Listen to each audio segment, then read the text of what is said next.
નમસ્કાર વિદ્યાર્થી મિત્રો, શ્રી કર્મયોગ વિદ્યા સંકુલ હબુકડા આયોજિત ઓનલાઈન વર્ગોમાં તમામ વિદ્યાર્થીઓનું ફરી વખત હાર્દિક સ્વાગત છે. મિત્રો, આપણે ઓનલાઈન વર્ગો દ્વારા અવારનવાર મળતા આવ્યા છીએ અને મળતા રહીશું. પણ સૌથી મહત્વની બાબત એ છે કે આપણી શાળા દ્વારા જે પ્રયત્ન કરવામાં આવી રહ્યો છે એમાં પૂરેપૂરો સહકાર આપીએ. જે વર્ગો અહીંથી અપલોડ કરવામાં આવે છે તે તમામ વર્ગો છે તેનું વ્યવસ્થિત વાંચન કરીએ અને થાય એટલા પ્રયત્ન દ્વારા શાળાને પૂરેપૂરો સહયોગ આપીએ.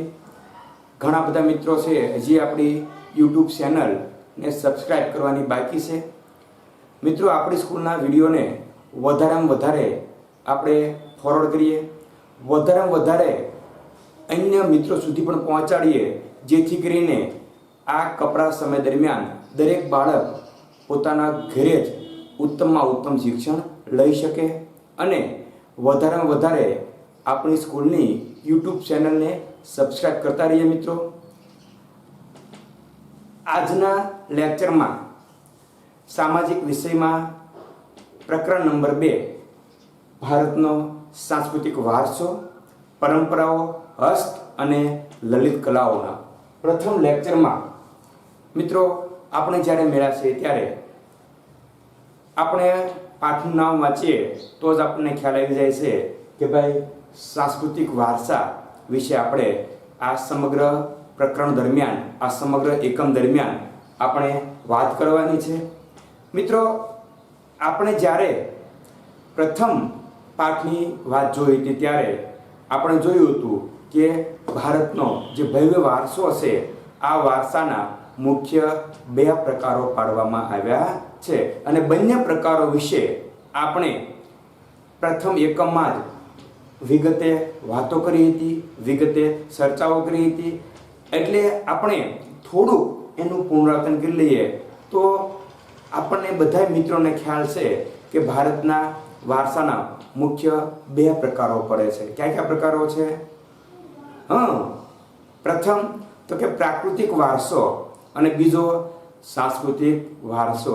આ બંને પ્રકારો મિત્રો એવા છે કે ભાઈ પ્રથમ આપણો છે તો કે પ્રાકૃતિક વારસો અને વારસાનો બીજો પ્રકાર એટલે સાંસ્કૃતિક વારસો. આ બંને પ્રકારો વિશે આપણે પ્રથમ એકમમાં જ વિગતે વાત કરી હતી. તેમ છતાં ખાલી ઉપરછલ્લી વાત કરીએ તો પ્રાકૃતિક વારસો એટલે કુદરત દ્વારા મળેલો વારસો અથવા કુદરત દ્વારા મળેલી ભેટ, કુદરત દ્વારા મળેલી વસ્તુઓ.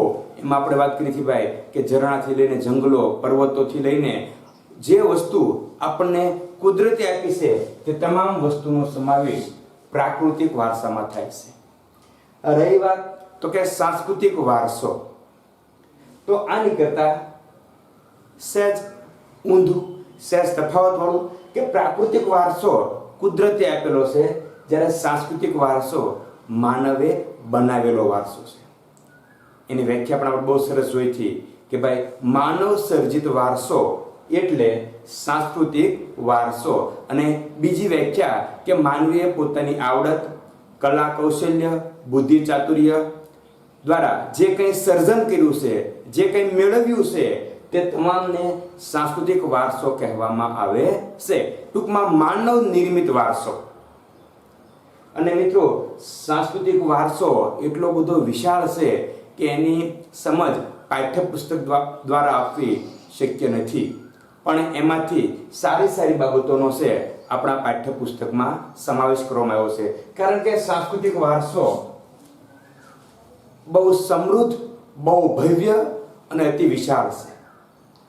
એક તાસમાં કે એક પ્રકરણમાં ભારતના સાંસ્કૃતિક વારસાની સમજ આપી શકાય તેમ નથી. કારણ કે આ એ ભૂમિ છે કે જેની સમગ્ર વિશ્વને એક વિશાળ, એક બહુમૂલ્ય સાંસ્કૃતિક વારસાની ભેટ આપી છે. તેમ છતાં આપણે મિત્રો વાત કરીએ તો ભારતનો સાંસ્કૃતિક વારસો અતિ સમૃદ્ધ છે અને ભારતનો જે સાંસ્કૃતિક વારસો છે એમાં આમ જોઈએ તો બે પ્રકારના વારસાનો સમાવેશ થાય છે. એટલે કે ભાઈ પ્રાકૃતિક વારસો એટલે કુદરત દ્વારા મળેલી ભેટ, જ્યારે સાંસ્કૃતિક વારસો એટલે માનવ નિર્મિત વારસો. અને આપણે જ્યારે સાંસ્કૃતિક વારસાની વાત કરતા હોય ત્યારે એમાં બે પ્રકારના વારસાનો સમાવેશ થાય છે. એક છે જૈવિક વારસો અને બીજી આપણી જે વાત છે તેને ભૌતિક વારસો કહી શકાય. કે ભાઈ જૈવિક વારસો અને ભૌતિક વારસો બંને મિત્રો અલગ અલગ છે. કારણ કે જૈવિક વારસાની આપણે વાત કરતા હોઈએ તો બાળકના જન્મ સાથે જ જો જૈવિક વારસો કોને કહેવાય તો કે બાળકના જન્મ સાથે જ મા બાપના શારીરિક અને માનસિક લક્ષણો બાળકને મળે છે તેને જૈવિક વારસો કહેવામાં આવે છે. એટલે કે બાળકના જન્મ સાથે જ્યારે બાળકનો જન્મ થાય છે એ જન્મ સાથે જ મા બાપના બંને પ્રકારના લક્ષણો આપણે એ પણ જોઈએ કે ભાઈ શારીરિક લક્ષણ કોને કહેવાય અને માનસિક લક્ષણ કોને કહેવાય એની પણ આપણે વિગતે વાત કરીશું મિત્રો. એટલે કે બાળકના જન્મ સાથે જ મા બાપના શારીરિક અને માનસિક લક્ષણો કોને મળે છે? બાળકને મળે તેને જૈવિક વારસો કહેવામાં આવે છે. મિત્રો ડીપમાં વાત કરીએ કારણ કે ઘણી વાર છે આપણે આ પ્રકરણની વાત કરીએ તો આ પ્રકરણ છે કુલ 3 માર્કનું પ્રકરણ છે. આપણે બોર્ડની પરીક્ષાના સંદર્ભમાં વાત કરીએ તો આ પ્રકરણ 3 માર્કનું છે અને એમાંથી 1 માર્ક છે એ બહુહેતુક પ્રશ્નો આપણા જે છે એટલે કે વિભાગ A માં જે 16 પ્રશ્નો પૂછાય છે આ 16 પ્રશ્નોમાં તો કે ભાઈ જોડકા છે, ખાલી જગ્યા, ખરા ખોટા, વિકલ્પો અને 1-2 શબ્દમાં કે 1-2 વાક્યમાં ઉત્તર અને એમાંથી કોઈ પણ એક પ્રશ્ન છે એ આપણા બીજા પાઠમાંથી એટલે કે ભારતનો સાંસ્કૃતિક વારસો, પરંપરાઓ, હસ્ત અને લલિત કલામાંથી પૂછાય છે. જ્યારે એક ટૂંકો પ્રશ્ન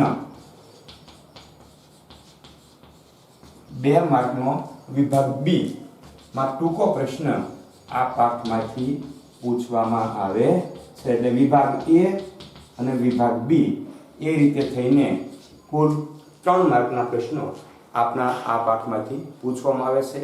કુલ આપણે 21 પાઠ છે અને 80 માર્કના સંદર્ભમાં વાત કરીએ તો એમાંથી 3 માર્ક આપણા માટે ઘણા બધા મહત્વના હોઈ શકે.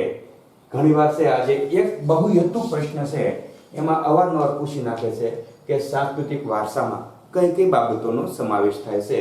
તો કે સાંસ્કૃતિક વારસામાં 2 બાબતોનો સમાવેશ થાય છે, જૈવિક વારસો અને ભૌતિક વારસો. ક્યારેક એમ પણ પૂછે છે જૈવિક વારસો એટલે શું? તો મિત્રો તમે નજર સામે છે કે બાળકના જન્મ સાથે જ મા બાપના શારીરિક અને માનસિક લક્ષણો મળે છે તેને જૈવિક વારસો કહેવામાં આવે છે. હવે આ બંને લક્ષણો વિશે આમ જોઈએ તો આપણને ખ્યાલ છે જ તે કે ભાઈ શારીરિક એટલે જે લક્ષણો આપણે જોઈ શકીએ છીએ, બાળકની ઊંચાઈ, બાળકનો ચહેરો, બાળકની આંખો, નાક, એના કાન, આ દરેક બાબત છે એનો સમાવેશ શારીરિક લક્ષણોમાં થાય છે. કે ભાઈ કાં મા અને કાં બાપ એટલે કે કાં મમ્મી અથવા પપ્પાના લક્ષણો પોતાના બાળકમાં જોવા મળે છે. આપણું જે આપણે કહીએ ને બ્લડ ગ્રુપ, લોહીનું ગ્રુપ જે હોય છે એ પણ છે આપણે જૈવિક વારસામાં જ આપણા મા બાપની ભેટ છે. કે આપણું જે ગ્રુપ હોય છે કે કાં તો એ આપણા મમ્મી અથવા આપણા પપ્પાનું જ હોય છે. કારણ કે જૈવિક વારસો છે અને એ પણ આપણા શારીરિક લક્ષણમાં લાગી જાય છે. ઘણા બધા મિત્રો રોગ પણ એવા છે કે એ પણ આપણને છે વારસા મળતા હોય છે. એટલે મા બાપ દ્વારા જે કંઈ શારીરિક અને માનસિક લક્ષણો આપણને મળે છે એને જૈવિક વારસો કહેવાય છે. માનસિક લક્ષણ એટલે મગજ સાથેની વાત છે કે ભાઈ ગુસ્સો, ક્રોધ, બુદ્ધિ, ચાતુર્ય, અમુક કલાઓ છે, આવડત છે, આ તમામ છે એ આપણા માનસિક લક્ષણો છે અને એ પણ આપણને આપણા મા બાપ દ્વારા ભેટમાં મળે છે. એટલે ટૂંકમાં કહેવું હોય તો મિત્રો આટલું જ કહી શકાય કે જૈવિક વારસો એટલે બાળકના જન્મ સાથે જ મા બાપના શારીરિક અને માનસિક લક્ષણો બાળકને મળે છે તેને જૈવિક વારસો કહેવામાં આવે છે. હવે વાત કરી ભૌતિક વારસો. ભૌતિક વારસો એટલે કે મા બાપ દ્વારા મળતી મિલકત, અને આ મિલકતમાં કોનો સમાવેશ થાય છે તો કે ઘર, જમીન, જાગીર અને સ્થાવર જંગમ જે મિલકત છે આ તમામનો સમાવેશ છે એ ભૌતિક વારસામાં થાય છે. એટલે આપણી નજર સામે સાંસ્કૃતિક વારસામાં બે બાબતોનો સમાવેશ થાય છે, જૈવિક વારસો અને ભૌતિક વારસો. આપણે બંનેની વ્યાખ્યા પણ જોઈ કે ભાઈ ભૌતિક વારસો એટલે તો કે મા બાપ દ્વારા આપણને જે મિલકત મળે છે, ઘર, જમીન, જાગીર, સ્થાવર જંગમ, આ તમામનો સમાવેશ છે આપણે તો કે સાંસ્કૃતિક વારસાના ભૌતિક વારસાની અંદર આવે છે. આ ઉપરાંત આ માત્ર આપણે વાત કરીએ તો કે સાંસ્કૃતિક વારસાની, પણ આટલી જ બાબતોનો સમાવેશ સાંસ્કૃતિક વારસામાં થતો નથી. કારણ કે આપણે એક વ્યાખ્યા પણ જોઈ હતી કે ભાઈ સાંસ્કૃતિક વારસો એટલે શું તો કે માનવ નિર્મિત અથવા માનવ સર્જિત વારસો. અને બીજી વ્યાખ્યાની વાત કરીએ તો કે માનવીએ પોતાની આવડત, કલા કૌશલ્ય, બુદ્ધિ ચાતુર્ય દ્વારા જે કંઈ પ્રાપ્ત કર્યું છે, જે કંઈ સર્જન કર્યું છે તે તમામનો સમાવેશ છે સાંસ્કૃતિક વારસામાં કરવામાં આવે છે. પરંતુ મિત્રો આમ વાત કરીએ તો આટલી પૂરતી કે ભાઈ માનવે જે કંઈ બનાવ્યું એની પૂરતી જ સાંસ્કૃતિક વારસાની વાત છે નહીં. કારણ કે આપણા સમાજ જીવનમાં આપણા જે પૂર્વજો, આપણે પ્રથમ પાઠમાં પણ વાત કરી હતી કે ભાઈ વારસો કોને કહેવાય. આપણે બધાને ખ્યાલ છે કે ભાઈ વારસો એટલે તો કે આપણા પૂર્વજો તરફથી મળેલી અમૂલ્ય ભેટ એટલે વારસો. અહીંયા પણ આપણે વારસાની વાત કરવાની છે કે સમાજ જીવનમાં પૂર્વજો દ્વારા શરૂ થયેલી તો કે પરંપરાઓ, રૂઢિઓ, રીત રિવાજો અને વિશેષ પ્રકારની જે જીવનશૈલી છે એ તમામનો સમાવેશ છે સાંસ્કૃતિક વારસામાં થાય છે. એટલે માત્ર એક વ્યાખ્યામાં કે ભાઈ માનવે જે વસ્તુ બનાવી એ જ સાંસ્કૃતિક વારસામાં આવે તેવું નથી, પરંતુ આપણા પૂર્વજો દ્વારા શરૂ થયેલી પરંપરાઓ, કે આ પરંપરા છે આ તો અમારા પૂર્વજોએ અમને આપેલી છે, એની જે રૂઢિઓ છે, એના જે રીત રિવાજો છે અને એની આપણને આપેલી જીવનશૈલીનો સમાવેશ પણ સાંસ્કૃતિક વારસામાં થાય છે. આ ઉપરાંત શિક્ષણ, ખેતી, વેપાર, રોજિંદા જીવન માટેના જે નીતિ નિયમો છે, ઉત્સવો, મનોરંજન, કલાકારીગીરી, માન્યતાઓ, કૌશલ્યો વગેરેનો સમાવેશ પણ આપણા સાંસ્કૃતિક વારસામાં થાય છે. એટલે કે માત્ર એક વ્યાખ્યા પૂરતો સાંસ્કૃતિક વારસો છે નહીં, પણ સાંસ્કૃતિક વારસામાં તો કે આપણા પૂર્વજોએ શરૂ કરેલી જે પરંપરાઓ છે, રૂઢિઓ છે, રીત રિવાજો છે અને વિશિષ્ટ પ્રકારની જીવનશૈલીનો સમાવેશ થાય છે. આ ઉપરાંત ખેતી, શિક્ષણ, વેપાર, રોજિંદા જીવન માટેના જે નીતિ નિયમો છે, ઉત્સવો, મનોરંજન, કલાકારીગીરી, માન્યતાઓ અને કૌશલ્યનો સમાવેશ થાય છે. મિત્રો, આપણો ભારત દેશ અતિ પ્રાચીન દેશ છે. જ્યારે આપણે વિશ્વના પ્રાચીન દેશોની વાત કરતા હોઈએ તો એમાં ભારતનું સ્થાન આવે જ. અને જ્યારે કોઈ સંસ્કૃતિની વાત કરતા હોઈએ ત્યારે ભારતીય સંસ્કૃતિની સમગ્ર વિશ્વએ નોંધ લેવી જ પડે. કારણ કે આ અવળી મોટી અમૂલ્ય ભેટ છે કે જેનો સમગ્ર વિશ્વએ સ્વીકાર કર્યો છે. માત્ર ભારત નહીં પણ સમગ્ર વિશ્વ, સમગ્ર જગતે આપણા જે સાંસ્કૃતિક મૂલ્યો છે એનો સ્વીકાર કર્યો છે. અને આ વિશાળ દેશના આપણે સંતાનો છીએ. આ વિશાળ દેશને આપણે સંસ્કૃતિના બાળકો છીએ, એના સંતાનો છીએ. ત્યારે આપણે ઉત્તમ પરંપરાઓ, સામાજિક મૂલ્યો, રૂઢિઓ, રીત રિવાજો અને પરિવાર વ્યવસ્થાની જે સાંસ્કૃતિક વારસાનું જતન અને જાળવણી કરવાની આપણી ફરજ છે. કે ભાઈ જ્યારે સમગ્ર વિશ્વએ ભારત દેશને સ્વીકાર્યો હોય ત્યારે સમગ્ર વિશ્વએ જ્યારે ભારતીય સંસ્કૃતિના મૂલ્યોને સ્વીકાર્યો છે ત્યારે આપણે શું કરવાનું છે તો કે આપણે ભારત દેશની ઉત્તમ પરંપરાઓ છે, સામાજિક મૂલ્યો રૂઢિઓ, રીત રિવાજો અને પરિવારની જે વ્યવસ્થા છે એની આપણે જતન અને જાળવણી કરવી એ આપણે સમગ્ર ભારત દેશના નાગરિક તરીકે આપણી ફરજ બને છે. મિત્રો, આપણે વાત કરવાની છે કલા, કે ભાઈ આપણે આ પાઠમાં, કારણ કે આપણી જે વાત છે કલાની છે અને કહેતા બહુ ગર્વ થાય છે કે ભાઈ ભારત દેશમાં 64 પ્રકારની કલાઓ જોવા મળે છે. ભારતીય સંસ્કૃતિમાં કેટલી 64 પ્રકારની કલા જોવા મળે છે. આ 64 પ્રકારની કલા છે એ સમગ્ર ભારતીય સંસ્કૃતિએ સ્વીકારી છે અને વિશ્વને ભેટ આપી છે. તેમાં તો કે હસ્તકલા, તો કઈ કઈ કલાઓ મુખ્ય છે? કારણ કે 64 કલાઓની વાત કરીએ તો આપણું સામાજિક છે એ ટૂંકું પડે, તો બીજો એક પણ પાઠનો સમાવેશ આપણા આ અભ્યાસક્રમમાં, પાઠ્યક્રમમાં થઈ શકે નહીં. એટલે અહીંયા આપણે તો કે આ 64 કલાઓમાંથી જે મુખ્ય કલાઓ છે એની જ વાત કરવાની છે. મિત્રો, અવારનવાર પૂછાય છે કે ભારતમાં કેટલા પ્રકારની કલાઓ જોવા મળે છે? તો કે ભારતમાં 64 પ્રકારની કલાઓ જોવા મળે છે. એની વાત કરીએ. હસ્તકલા, કારીગરી. જો હસ્તકલા એટલે હાથની કલા, જે હાથો દ્વારા આપણે જે કલા વ્યક્ત કરી શકીએ એટલે હસ્તકલા. કારીગરી, કારીગર છે એ પોતાનામાં રહેલી વિશિષ્ટ કલાનો પરિચય આપે છે. કસબ અને હુન્નર. હુન્નર એટલે થાય તમારી નિપુણતા, પારંગતતા, કે ભાઈ દરેક વ્યક્તિ દરેક બાબતમાં, આપણે અવારનવાર કહીએ છીએ કે માણસ દરેક બાબતમાં સંપૂર્ણ હોતો નથી. એમ હુન્નર. પછી વાત આવે છે ચિત્ર, એ તો આપણે બધાનું જાણીતું છે. પછી વાત આવે સંગીત, નાટ્ય કલા અને નૃત્ય કલા. આજે 64 પ્રકારની ભારતની જે કલાઓ છે એમાં તમારી સામે મેં જે કલાઓ લખી છે તે મુખ્ય કલાઓ કહી શકાય કે ભાઈ હસ્તકલા, કારીગરી, કસબ, હુન્નર, ચિત્ર, સંગીત, નાટ્ય કલા અને નૃત્ય કલા. આ તમામનો સમાવેશ છે એ તો કે આ 64 કલાઓમાં થાય છે. અને મિત્રો, ભારતની જે મુદ્રાઓ છે, પ્રાચીન મુદ્રાઓ, એ પણ અતિ મૂલ્યવાન હતી. અને આપણે ઇતિહાસમાં અવારનવાર જોઈએ છીએ કે વિદેશી પ્રજાઓ, વિદેશી પ્રવાસીઓ કે વિદેશી આક્રમણો ભારતમાં શા માટે આવ્યા હતા? તો વિદેશી પ્રવાસીઓ, વિદેશી પ્રજાઓ અને વિદેશી આક્રમણો માત્ર છે, આક્રમણકારો માત્ર છે ભારતની સમૃદ્ધિ,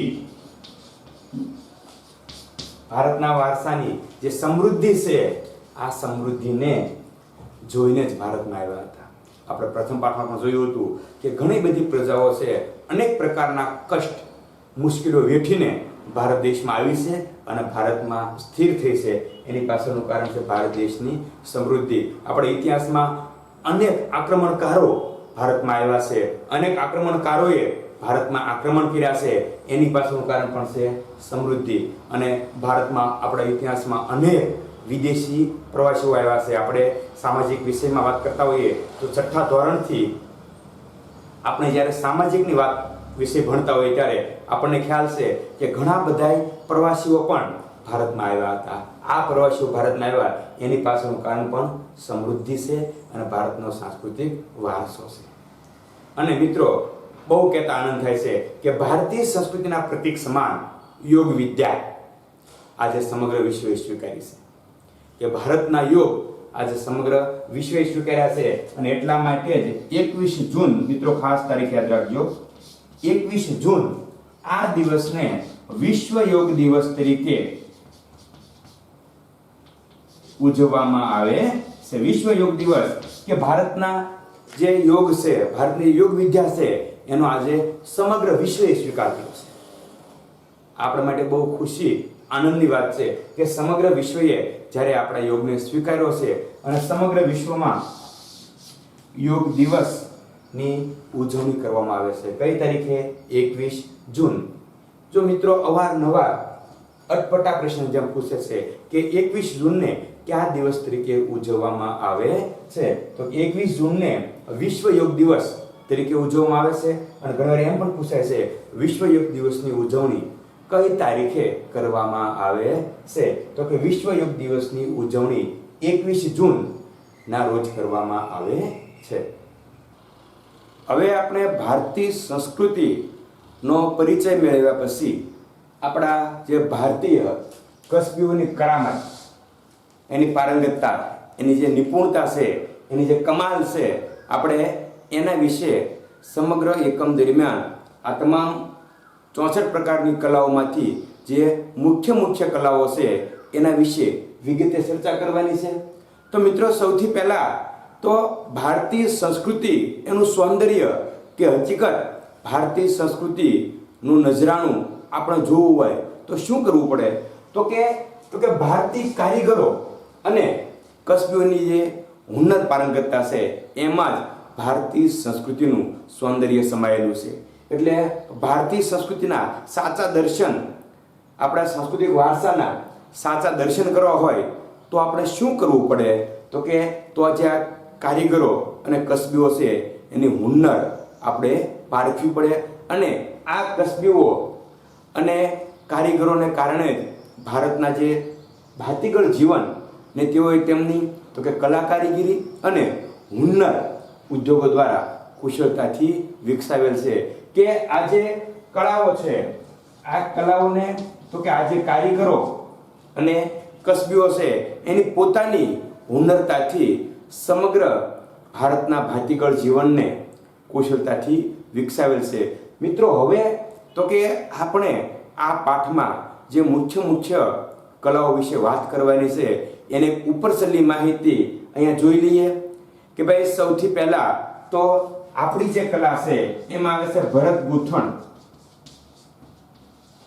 ભારતની ખૂબ પ્રાચીન કલા કહી શકાય કે ભરત ગૂંથણ, કે ભરતમાં કાપડ પર સફાઈ કરવી અને તો કે ગૂંથણ કરવું એ ભારતની અને ખાસ કરીને જે ગુજરાતી સ્ત્રીઓ છે એની એક છે અલગ પ્રકારની કરામત રહી છે. ત્યાર પછી આવે છે કાષ્ઠ કલા. કાષ્ઠ કલા એટલે તો કે લાકડામાંથી વિવિધ પ્રકારની વસ્તુઓ બનાવવી. અને કાષ્ઠ કલામાં પણ આપણા ભારતના કારીગરો અને કસબીઓ છે એની નિપુણતા રહી છે. અને ભારતમાં બનેલી લાકડાની વસ્તુઓ છે એ પ્રાચીન સમયથી જ ખૂબ જ પ્રખ્યાત છે.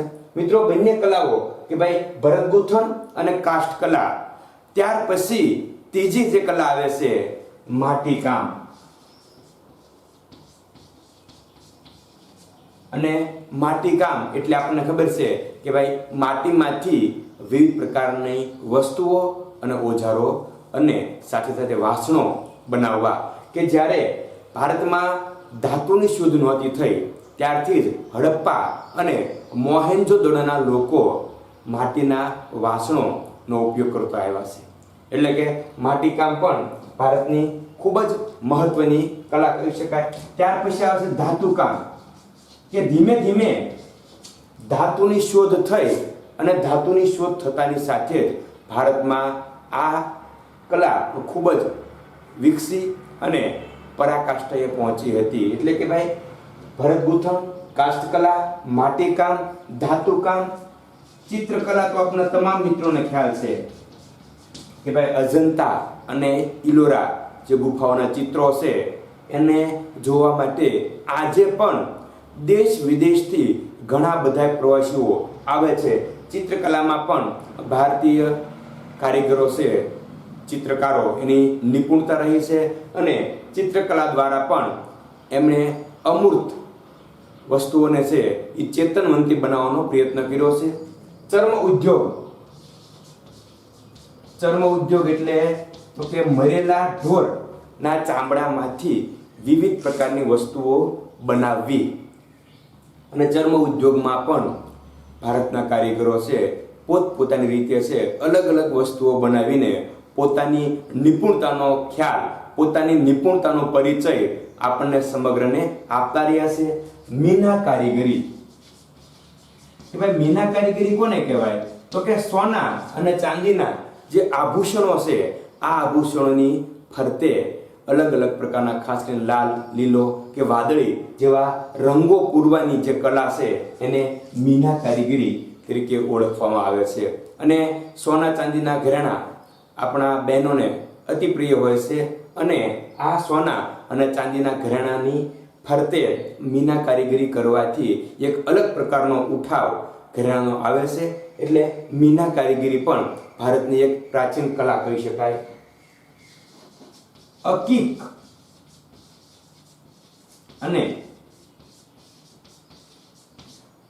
અને હીરાને લગતી કૌશલ્યપૂર્ણ કારીગરી કે ભાઈ અકીક અને હીરામાંથી વિવિધ પ્રકારના ઘરેણાં, વિવિધ પ્રકારની વસ્તુઓ બનાવી અને એમાં પણ આપણી છે કૌશલ્યપૂર્ણ કામગીરી રહી છે.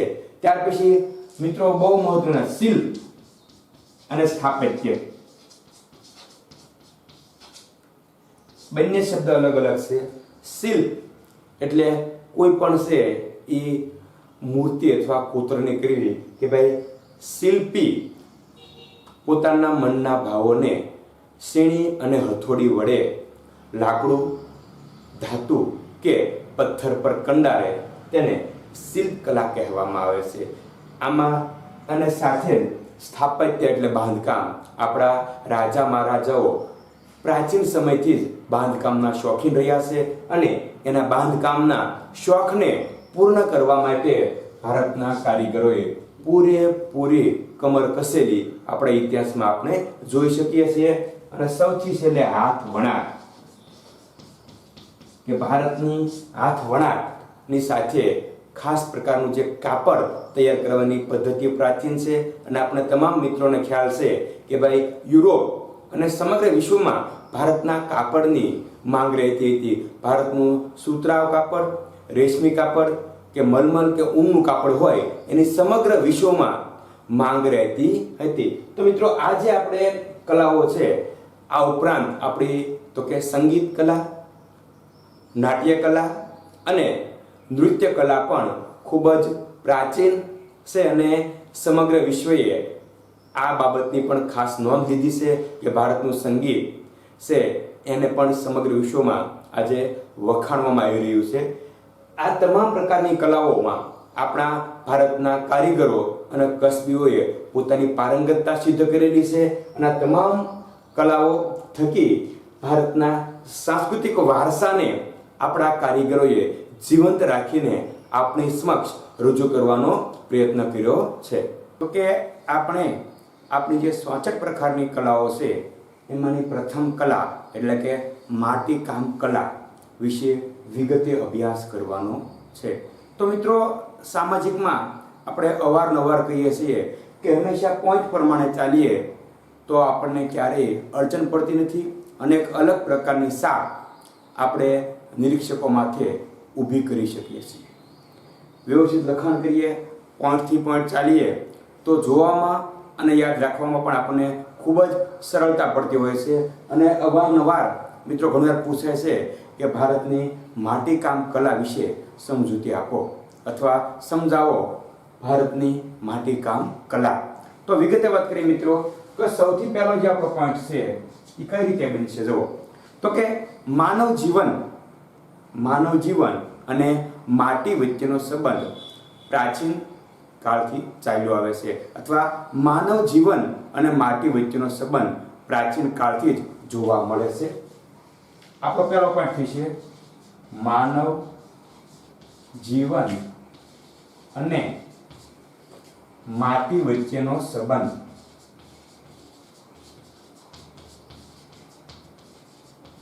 એમાં કહી શકાય પ્રાચીન છે. જો પોઈન્ટ થી પોઈન્ટ ચાલીએ મિત્રો એટલે આપણે સમજવામાં કે ખૂબ સરળતા રહે છે કે ભાઈ માનવ જીવન અને માટી વચ્ચેનો સંબંધ પ્રાચીન છે. બીજા શબ્દો કેવો હોય તો કે વ્યક્તિની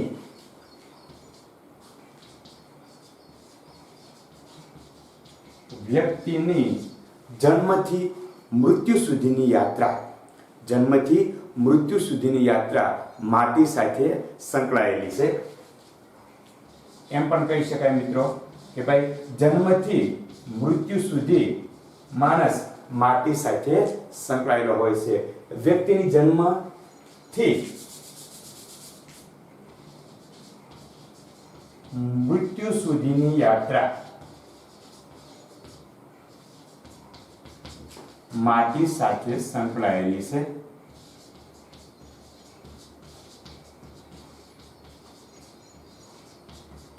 જો આ બે પદ મિત્રો એવા સરળ છે કે આપણને કોઈ પણ સંજોગોમાં યાદ આવે. લખતા પહેલા લખી નાખવાનું કે માનવ જીવન અને માટી વચ્ચેનો સંબંધ પ્રાચીન છે. વ્યક્તિની જન્મથી મૃત્યુ સુધીની યાત્રા માટી સાથે સંકળાયેલી છે.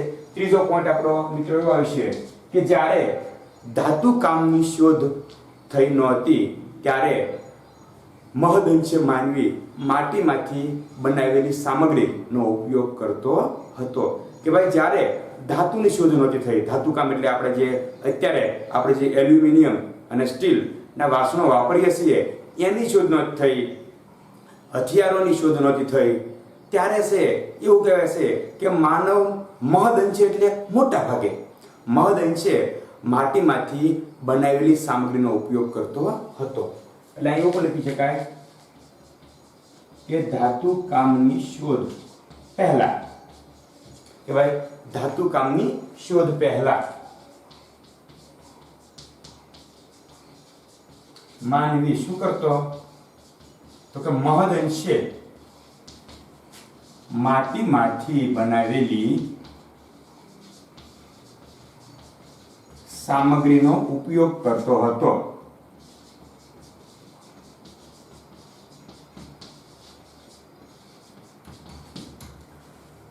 આ મિત્રો 3 પોઈન્ટ એવા સરળ છે કે આપણને આરામથી યાદ રહી જાય. અહીંયા તો કે કાંઈ નહીં, સંબંધની વાત આવે છે. અહીંયા યાત્રા, કઈ યાત્રા? તો કે વ્યક્તિની જન્મથી મૃત્યુ સુધી યાત્રા. અને અહીંયા રાખવું હોય તો ધાતુ કામ પહેલા માનવી માટીમાંથી બનાવેલી સામગ્રીનો ઉપયોગ કરતો હતો.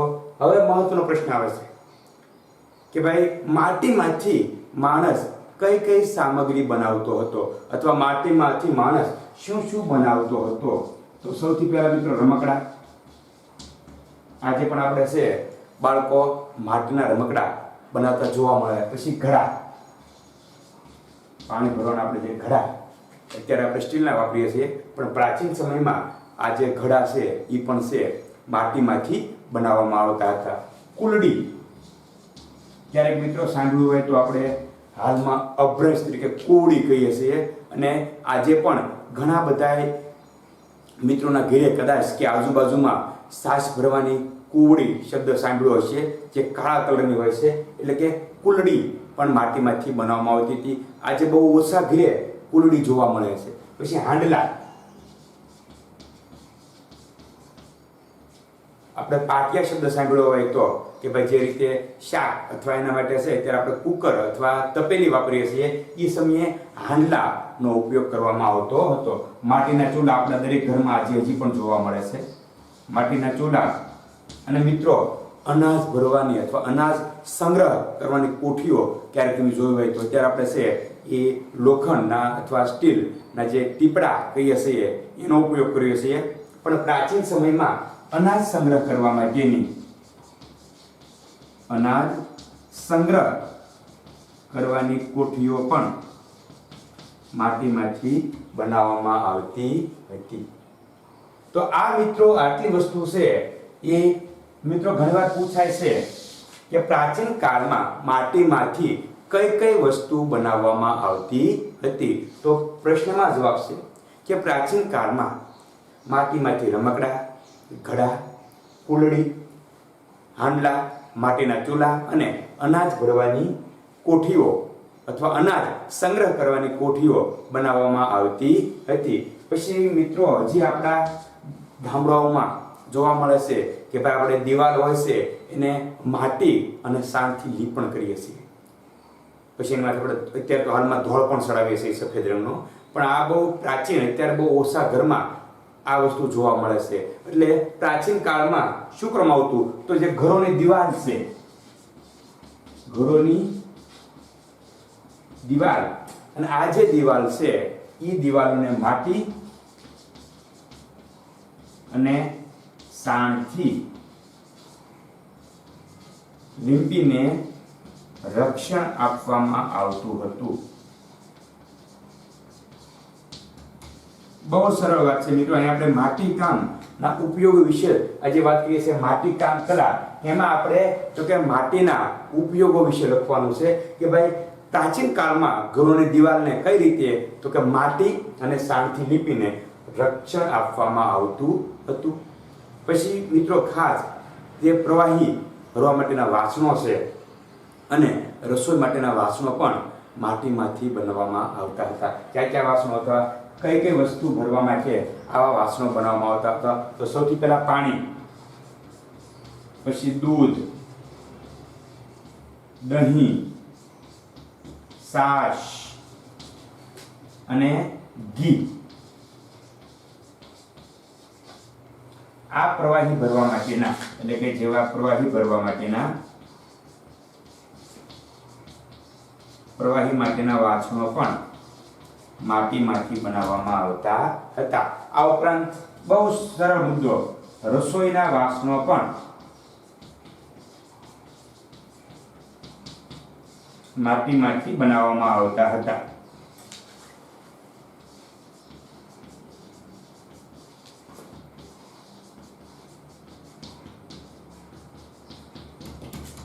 તો મિત્રો અહીંયા સુધી આપણે પહોંચ્યા છીએ. હવે તો કે 3 થી 4 વસ્તુ બાકી રહેશે કે ભાઈ માટીકામ કલા વિશે સમજૂતી આપો એવું પૂછાય તો સૌથી પહેલા આપણે યાદ સંબંધ. આપણને સંબંધ શબ્દ યાદ હોય લખી નાખવાનું, માનવ જીવન અને માટી વચ્ચેનો સંબંધ પ્રાચીન છે. પછી વાત આવે છે યાત્રા, કે વ્યક્તિની જન્મથી લઈને મૃત્યુ સુધીની યાત્રા માટી સાથે સંકળાયેલી છે.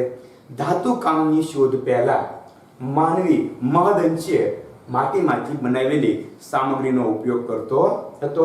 હવે માટીમાંથી કઈ કઈ વસ્તુ બનાવવામાં આવતી હતી તો કે રમકડા, ઘડા, કુલડી, હાંડલા, માટીના ચૂલા અને અનાજ સંગ્રહ કરવાની કોઠીઓ માટીમાંથી બનાવવામાં આવતી હતી. પછી વાત આવે છે રક્ષણની. કોને રક્ષણ આપણે વચ્ચે તો કે ઘરની દિવાલોને, કે ભાઈ ઘરની દિવાલોને માટી સાણથી લીપીને રક્ષણ આપવામાં આવતું હતું. પછી પ્રવાહી ભરવા માટેના વાસણો. હવે પ્રવાહી ભરવા માટેના વાસણો એટલે વાસણમાં કયું પ્રવાહી ભરવામાં આવતું છે અથવા કયા પ્રવાહી ભરવા માટે વાસણો બનાવવામાં આવતા હશે તો કે પાણી, દૂધ, દહીં, છાશ અને માખણ જેવા પ્રવાહી ભરવા માટે વાસણો બનાવવામાં આવતા હતા. અને રસોઈના વાસણો પણ માટીમાંથી બનાવવામાં આવતા હતા. એટલે મિત્રો અહીંયા સુધીની વાત એકદમ સરળ છે. આપણે લખી પણ શકાય કે ભાઈ પાઠ્યપુસ્તકમાંથી આપણે બેઠું બોલવાનો પ્રયત્ન કરીએ છીએ અને આ વસ્તુ આપણે પોઈન્ટ સાથે લખી પણ શકાય. હવે આપણે થોડાક આગળ જઈએ તો પ્રાચીન કાળ આપણે ક્યારથી કહીએ છીએ તો કે એનો ભાઈ સબૂતી શું, એનો આધાર શું, એનું સબૂત શું છે તો કે લોથલ, મોહેન્જોદડો અને જે હડપ્પા સંસ્કૃતિ છે એના સમયના લાલ રંગના પવાલા, બરણી અને રકાબી છે એનો ઉપયોગ પ્રાચીન કાળમાં આ લોકો કરતા હતા. એટલે અહીંયા આપણે તો કે પ્રાચીન કાળની વાત કરવાની છે કે ભાઈ પ્રાચીન કાળમાં એટલે ક્યાં તો કે લોથલ, મોહેન્જોદડો અને હડપ્પીય સંસ્કૃતિના લોકો માટીમાંથી બનાવેલા લાલ રંગના પવાલા, બરણી અને રકાબીનો ઉપયોગ કરતા હતા. પછી બહુ કુંભારનો ચાકડો અહીં વાત આવે છે મિત્રો. કુંભારનો ચાકડો શબ્દ સાંભળ્યો છે કે ભાઈ ચાકડો એટલે શું તો કે ચાકડો એટલે માટીમાંથી જે આપણે ગોળો અથવા માટીમાંથી જે વાસણો બનાવવાની વાત છે એમાં ચાકડાનો ઉપયોગ થાય છે. અને લગ્ન પ્રસંગોએ મિત્રો યાદ અપાવી દો કે લગ્ન પ્રસંગોએ આજે આપણા સમાજમાં ચાકડો વધાવવાની એક પ્રથા આવે છે કે આપણી લગ્ન સમયે આપણી બહેનો છે એ ચાકડો વધાવવા માટે જાય છે. પણ મોટામાં મોટી મિત્રો આપણી કહેવાય નસીબ નબળા છે કે આજે ઘણા બધા ગામમાં ચાકડો જોવા મળતો નથી. કારણ કે આપણે ધાતુ તરફ વળી ગયા છીએ એટલે ઔપચારિક રીતે આપણી બહેનો છે એ ચાકડો ન મળે તો એની જગ્યાએ આપણે જે ગાડાનું પૈડું એનું પણ છે એ પૂજન કરે છે. પણ કુંભારનો ચાકડો એ શું છે તો કે કુંભારનો ચાકડો માટીમાંથી વાસણો બનાવવાનું ભારતનું પ્રાચીન યંત્ર છે. અને યંત્ર કહી શકાય મિત્રો. અત્યારે આપણે જે યંત્રનો ઉપયોગ કરીએ છીએ તે યંત્ર નહીં, પણ કુંભારનો ચાકડો એટલે તો કે માટીમાંથી વાસણો બનાવવાનું ભારતનું પ્રાચીન યંત્ર છે. આ મુદ્દો પણ લખી શકાય મિત્રો. હવે વાત આવે છે ભાઈ કાચી માટી અને કાચી માટીમાંથી પકવેલા વાસણો એટલે એને કહેવાય છે ટેરાકોટા. એ પણ છે તેમાં વસ્તુનું ઉત્પાદન પ્રાચીન કાળથી આપણા દેશમાં કરવામાં આવે છે. આપણે એની વાત કરીએ મિત્રો તો કે પ્રાચીન કાળમાં કઈ તો કે કાચી માટી અને જો બંને વસ્તુ કાચી માટીની છે પણ કાચી માટીમાંથી પકવેલા વાસણો, કાચી માટીમાંથી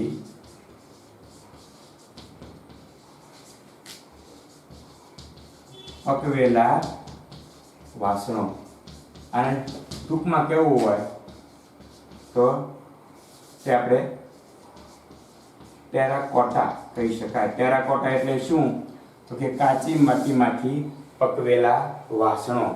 એનું ઉત્પાદન પ્રાચીન કાળથી જ ભારતમાં કરવામાં આવે છે અને આના સબૂત રૂપે આના અવશેષો જો કાચી માટી અને કાચી માટીમાંથી પકવેલા વાસણો એનું ઉત્પાદન ભારતમાં પ્રાચીન કાળથી જ કરવામાં આવે છે અને આના નમૂના રૂપે ભારતના અમુક સ્થળોથી આ પ્રાચીન કાળના અવશેષો મળી આવ્યા છે. એમાં દક્ષિણ ભારતની વાત કરીએ તો કે દક્ષિણ ભારતના નાગાર્જુન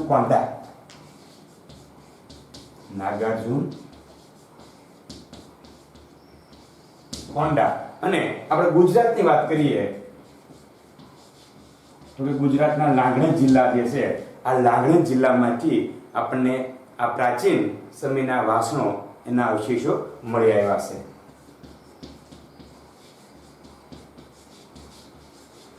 અને આ વસ્તુ મિત્રો બંને આપણે યાદ રાખીએ જેવું છે કે ભાઈ પ્રાચીન વાસણો અથવા પ્રાચીન માટીના અવશેષો કયા સ્થળથી મળી આવ્યા છે તો કે દક્ષિણ ભારતના નાગાર્જુન કોંડા અને ગુજરાતના લાગણજ જિલ્લામાંથી પ્રાચીન માટીના અવશેષો મળી આવ્યા છે અથવા પ્રાચીન કાળમાં માટીના જે વાસણો એના અવશેષો મળી આવ્યા છે. તો મિત્રો અહીંયા સુધી આપણે તો કે માટીકામ અને એની કળા વિશે વાત કરી.